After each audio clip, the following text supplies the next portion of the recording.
Beyond the Mic with Sean Dillon.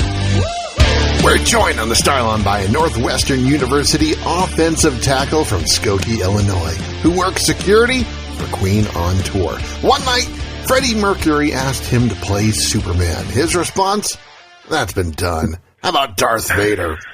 And he never looked back. This weekend, at a theater near you on IMAX is Queen, Rock Montreal, and we welcome Walt Versen.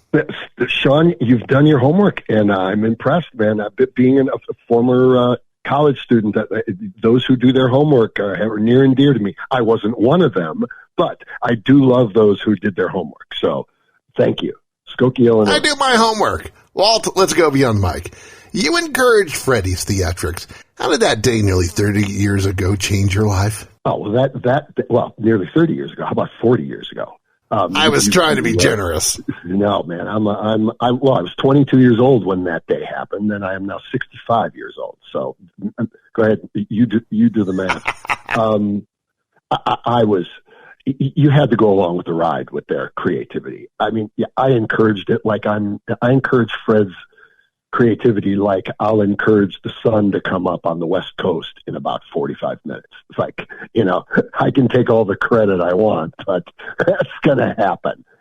And Fred was an artist, the first one, the band Queen, because they were all artists extraordinary. And the first one I ever dealt with, and every day with him on the road for almost 2 years was just a lesson in creativity, a lesson in how a creative person moved through a complicated world. And his world was complicated more than others because of his sexuality.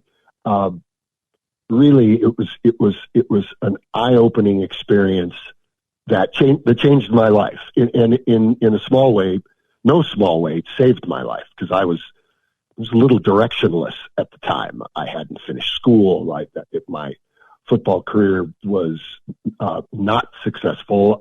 I'd only stayed at Northwestern on the team for 2 years and cheered from the side. But yet spending almost 2 years with them gave me direction, taught me, and I've spent the rest of my adult days in the music business, in the management of either touring or artists ever since. And it all started with the big bang of spending a year with that extraordinary band. The photos and experiences of this changed you. As you watched Queen Rock Montreal, was there something that jogged your memory of the event, or were you ever in awe of crud? I used to be in better shape. Well, no, actually, I'm in better shape now, strangely. I'm a very fit 65-year-old. I was just a big, strong 22, 23-year-old back then. I certainly had more hair back then. I didn't have great hair, but I had some. That's funny. But as I watched the film the other night, and this is, I mean, I do have unique, and thank you for talking to me. That's why you're talking to me, is a unique perspective. I was standing on stage during that show. There are, if you know where to look, there's a half a dozen glimpses of me standing in my customary spot, stage right on the John Deacon, Freddie Mercury piano side next to the amps, keeping an eye on the thrust into the front row, because it doesn't happen so much these days because of barricades and security, but we'd have stage jumpers almost every show. They just wanted to come and join the party, and that's when they got to meet me. But I watched that, and I've seen it before. This film has been out for 20 years, and I've seen it. I saw it on DVD at home when it first came out, and I thought, this is great. Memory. Watching it in this format was mind-blowing for me. And I saw a screening a couple nights ago at the IMAX headquarters. They were kind enough to do a screening for me and my film partners, and some friends also came. And I always think that, well, I'm singularly affected here because I was part of it. And then everybody else in the room, including some Queen fans who'd never seen the band with Fred live, were just awestruck of the power of the performance. It was a truly amazing thing. And so they validated what I was feeling. I couldn't believe how powerful it was. Sweet Walt Versen from Queen Rock Montreal and his documentary Play the Game film joins us beyond the mic for the Rocking 8. Walt, all this is 8 random questions. Answer the first thing that comes to your mind. There's no pressure. How about your favorite Heart song? Magic Man. You work with Genesis, so how about your best Genesis album? Favorite Genesis album. I was always a fan of Abacab, but Invisible Touch was my tour, so it's a tie. What's the one moment very few people know about that you treasure from REO Speedwagon? Oh, that's almost impossible to say. That I was with REO with Speedwagon for 13 years. Kevin Cronin is one of my top 3 finger friends on the planet. That was a brotherhood. It was something extraordinary. I haven't been with them for 8 years, and I'm still part of the family.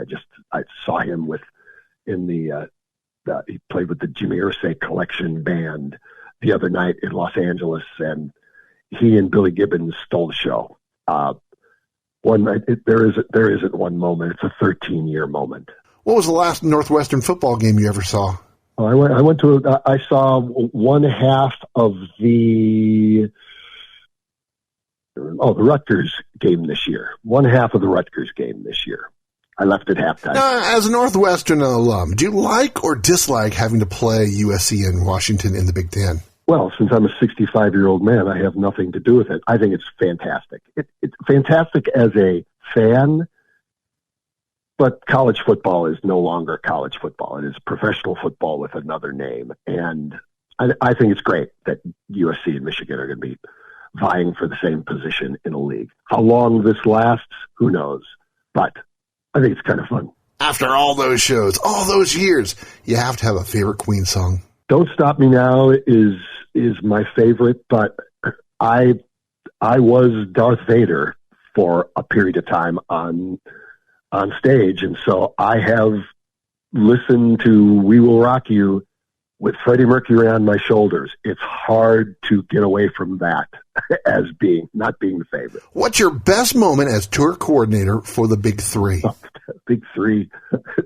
I got jostled during introductions by Big Baby Davis and the Birdman as they were going on stage. And oh my gosh, they were pushing me around like a rag doll, and I thought, man, I used to be a badass, but it's not today. Where was the one tour stop that you didn't like? One tour stop I didn't like.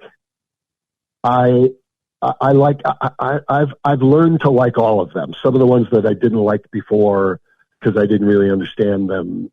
Some of the ones in South America and the more exotic climes, I've learned to love them.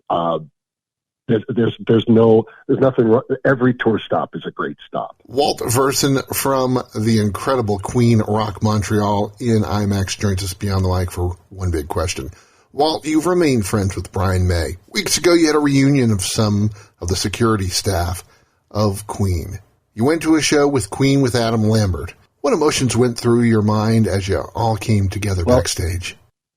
Well, it's the feeling I've talked to, since I've been in the business for a long time. I talk to some of the artists now, like Brian, like Kevin Cronin from REO Speedwagon, Robin Zander, Ann Wilson, and I ask them, because I want to make another documentary at some point, what do you feel like when you're on stage? And the answers are varied. Kevin Cronin puts it succinctly. He says, I feel like the 18-year-old knucklehead I was at the beginning, and I feel like the 70-year-old grandfather that I am now. And I have that same feeling. I feel like the 22-year-old back there living that magic. But then again, I'm the 65-year-old with children and a full life.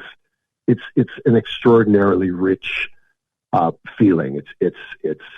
I've seen Queen in every iteration, and the floodgates open every single time. There's nothing better than hearing We Will Rock You with Freddie Mercury on your shoulders. He wants you to see his documentary, Play the Game film, and see Queen Rock Montreal in IMAX.